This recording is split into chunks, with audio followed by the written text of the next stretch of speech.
नमस्कार दोस्तों, learn with NH YouTube channel पर आपका स्वागत है।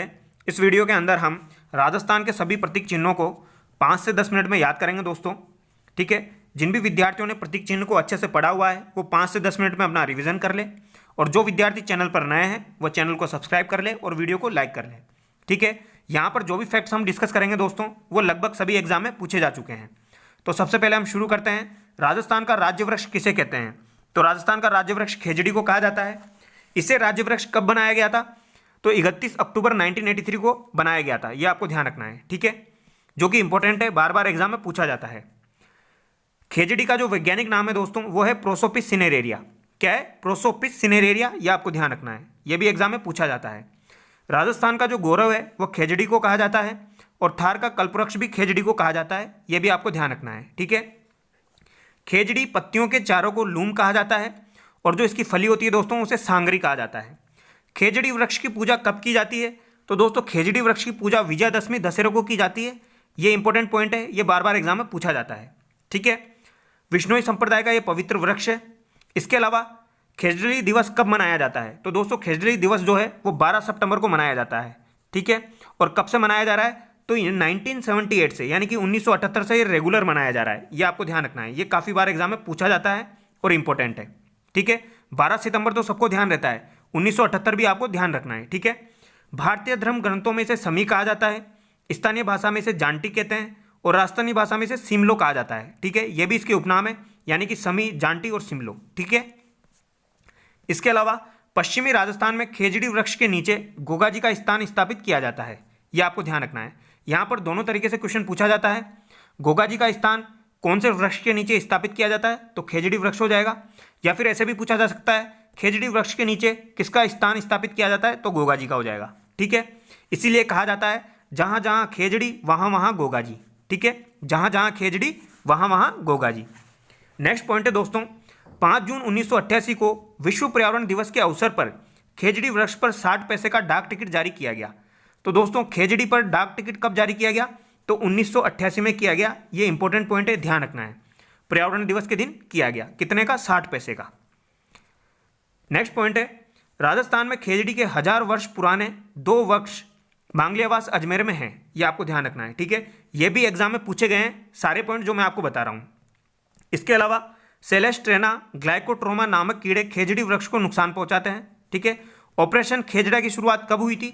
तो दोस्तों ऑपरेशन खेजड़ा की शुरुआत 1991 में हुई थी। ये आपको ध्यान रखना है, ये इंपॉर्टेंट पॉइंट है, ठीक है।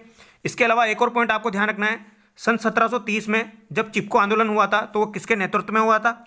अमृता देवी बिश्नोई के नेतृत्व में हुआ था, ठीक है। और वहाँ पर गिरधारी दास के बहकावे में आकर जो वहाँ का राजा था अभय सिंह, उसने 363 लोगों को वहाँ पर शहीद करवा दिया था। ये आपको ध्यान रखना है, ठीक है। वहाँ पर 363 लोग शहीद हुए थे।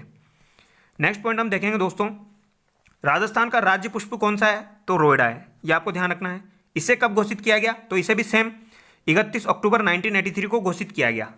रोएडा का जो वैज्ञानिक नाम है दोस्तों, ये काफ़ी बार एग्जाम में पूछा जाता है, टिक्कोमेला एंडुलेटा। ये आपको ध्यान रखना है। क्या कहा जाता है? टिक्कोमेला एंडुलेटा, ठीक है।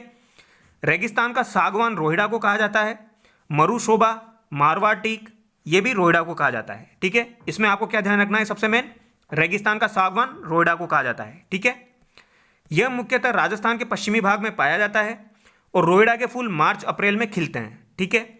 फूलों का रंग कैसा होता है दोस्तों? केसरिया हिरमिच पीला होता है, ठीक है।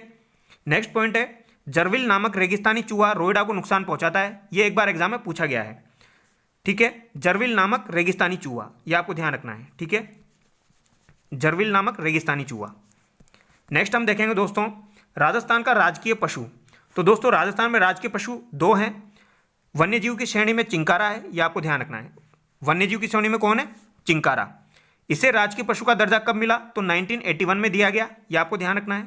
इसका वैज्ञानिक नाम क्या है दोस्तों? गजेला गजेला। वैज्ञानिक नाम आपको सबके ध्यान रखने हैं, ठीक है। एंटीलोप प्रजाति का है, और इसका उपनाम है छोटा हिरण। चिंकारा जो है ये श्री गंगानगर जिले का सुमकर है। इंपॉर्टेंट है, ध्यान रखना है। चिंकारों के लिए नाहरगढ़ अभ्यारण्य जयपुर प्रसिद्ध है। ये एक बार एग्जाम में पूछा गया है दोस्तों। चिंकारों के लिए कौन सा अभ्यारण्य प्रसिद्ध है? तो नाहरगढ़ अभ्यारण्य जयपुर। इंपॉर्टेंट पॉइंट है, ध्यान रखना है, ठीक है। सामान्यतः सर्वाधिक चिंकारे जो है ये जोधपुर में पाए जाते हैं। नेक्स्ट हम देखेंगे दोस्तों, राजस्थान का राजकीय पशु पशुधन श्रेणी में कौन हो जाएगा? ऊंट हो जाएगा। ठीक है, इसकी घोषणा कब की गई थी? तो इसकी घोषणा की गई थी 30 जून 2014 को, जो कि काफ़ी बार एग्जाम में पूछ लिया गया है। ठीक है, और इसकी अधिसूचना जारी की गई थी दोस्तों 19 सितंबर 2014 को। यह भी इंपॉर्टेंट है, यहाँ पर दोनों डेट आपको ध्यान रखनी है, 30 जून 2014 और 19 सितंबर 2014। ठीक है, इसका वैज्ञानिक नाम क्या है दोस्तों? इसका वैज्ञानिक नाम कैमेलस ड्रेमेटेरियस है। ये आपको ध्यान रखना है, क्या है? कैमेलस ड्रेमेटेरियस। ये सभी पॉइंट एग्जाम में पूछे गए हैं। इसका उपनाम है रेगिस्तान का जहाज। किसे कहा जाता है? तो ऊंट को कहा जाता है। ठीक है, ऊंटों के देवता कौन है दोस्तों? तो फाबूजी ऊंटों के देवता हैं, ये आपको ध्यान रखना है। ठीक है, और ऊंट के जो गले का आभूषण है दोस्तों, उसे गोरबंद कहा जाता है, ये आपको ध्यान रखना है। ये भी एग्जाम में पूछा गया है, गोरबंद। ठीक है, नेक्स्ट है दोस्तों, ऊंट अनुसंधान केंद्र कहाँ पर स्थित है? तो ऊंट अनुसंधान केंद्र जोहड़बीड़ बीकानेर में स्थित है। ठीक है, और अगर आपसे पूछा जाए कैमल मिल्क डेयरी कहाँ पर है, तो दोस्तों ये भी बीकानेर में स्थित है। ठीक है, नेक्स्ट हम देखेंगे राजस्थान का राज्य पक्षी। तो दोस्तों राजस्थान का राज्य पक्षी है गोडावन, जिसे कब घोषित किया गया? 21 मई 1981 को। यह आपको ध्यान रखना है। कब किया गया दोस्तों? 1981 में। इसका वैज्ञानिक नाम क्या है? कोरियोटिस नाइग्रिसेप। क्या नाम है? कोरियोटिस नाइग्रिसेप, जो कि इंपॉर्टेंट है, पूछा जाता है। इसके कुछ उपनाम है, जिसमें सबसे फेमस है ग्रेट इंडियन बस्टर्ड, सोन चिड़िया, हुकना पक्षी, गुदनमेर, माल मोरली या फिर शर्मिला पक्षी इसे कहा जाता है। जिसमें आपको ध्यान रखना है ग्रेट इंडियन बस्टर्ड और आपको ध्यान रखना है कोरियोटिस नाइग्रिसेप। ठीक है, गोडाउन पक्षी राजस्थान के 3 जिलों में सर्वाधिक पाए जाते हैं, जिसमें सबसे फेमस है मरु उद्यान, जैसलमेर, बाड़मेर। यह भी सेट के एग्जाम में पूछा गया था।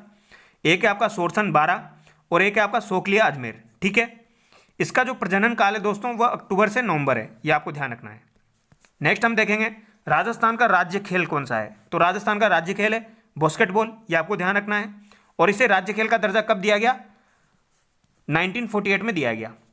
ठीक है, और इसमें सक्रिय सदस्यों की संख्या कितनी होती है दोस्तों? तो 5 होती है। यह भी एक बार एग्जाम में पूछा गया है। नेक्स्ट है दोस्तों राजस्थान का राज्य वाद्य यंत्र कौन सा है? तो राजस्थान का राज्य वाद्य यंत्र है अलगोजा।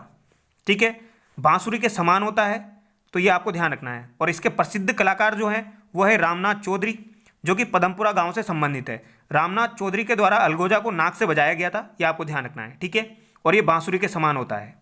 नेक्स्ट हम देखेंगे दोस्तों राजस्थान का राज्य नृत्य। राजस्थान का राज्य नृत्य घूमर।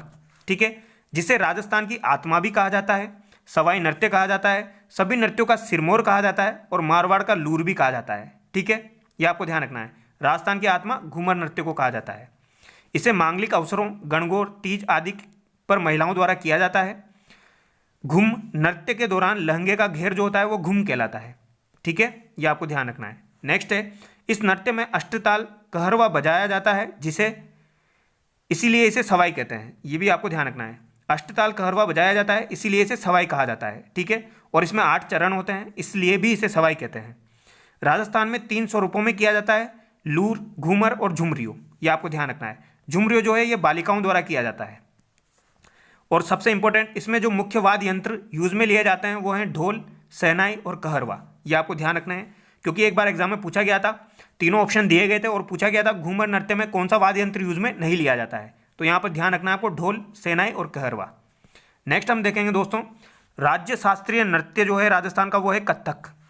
ठीक है, राजस्थान में जयपुरी घराने के जो प्रवर्तक थे वो थे भानुजी महाराज, यानी कि कथक के जो प्रवर्तक हो जाएंगे वो हो जाएंगे भानुजी महाराज। ठीक है, यह घराना सुर, ले, ताल को महत्व देता है। राजस्थान में कथक नृत्य को जो संरक्षण प्रदान किया वो सवाई जयसिंह के द्वारा किया गया। किसके द्वारा दोस्तों? सवाई जयसिंह के द्वारा। और पूरे भारत में प्रसिद्ध करने का जो श्रेय जाता है कथक नृत्य को, वो जाता है पंडित दुर्गा शंकर को। किसको जाता है? पंडित दुर्गा शंकर को। यह भी एक बार एग्जाम में पूछा गया है। और राजस्थान की राज्य मिठाई कौन सी है दोस्तों? घेवर। ठीक है, नेक्स्ट हम देखेंगे दोस्तों राजस्थान का राज्य गीत। राजस्थान का राज्य गीत है केसरिया बालम आओनी पधारो मारे देश। ठीक है, इस गीत को मांड गायकी में गाया जाता है। और सर्वप्रथम इस गीत को किसने गाया था? तो ये इंपॉर्टेंट है, सर्वप्रथम इसको मांगी बाई ने गाया था। ठीक है, और सर्वाधिक बार जो गाया गया है वो अल्लाह जिलाबाई के द्वारा गाया गया है। सर्वप्रथम तो मांगी बाई के द्वारा गाया गया था और अंतर्राष्ट्रीय स्तर पर या सर्वाधिक बार बीकानेर की अल्लाह जिलाबाई के द्वारा गाया गया है। यह आपको ध्यान रखना है। ठीक है दोस्तों, अगर आपको वीडियो अच्छा लगा है तो वीडियो को लाइक करें, चैनल को सब्सक्राइब करें और हो सके तो वीडियो को शेयर भी करें। Thank you so much.